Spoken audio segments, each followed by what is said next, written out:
You don't have to fight or flee when you perceive danger.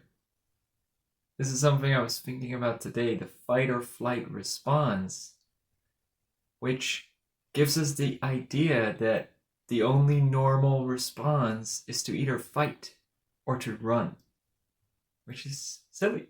Humans are much more complex than that. And of course, it's already been recognized there's a third response, which is to freeze. But even that doesn't tell us the whole story.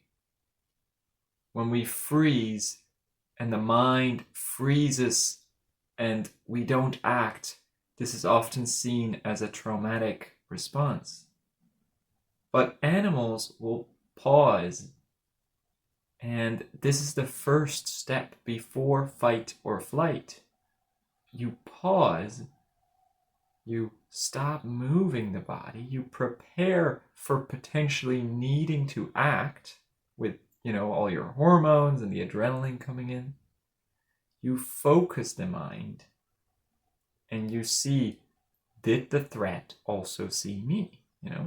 This is what the animal is trying to do. They stop moving and they hope they don't get noticed and see, what is that tiger about to do? Is it coming after me or not?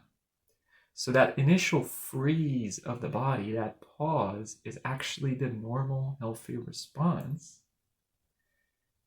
And then it becomes a matter of focusing the mind. And this is what sometimes goes wrong in humans, is the mind freezes up.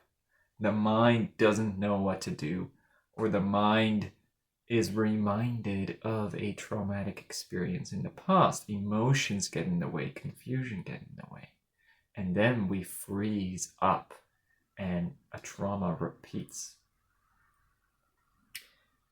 But what is good is that we pause, that we focus all our attention, that we drop everything else, both physically and mentally, in order to focus on the situation at hand. And then what you see in the animal world as well.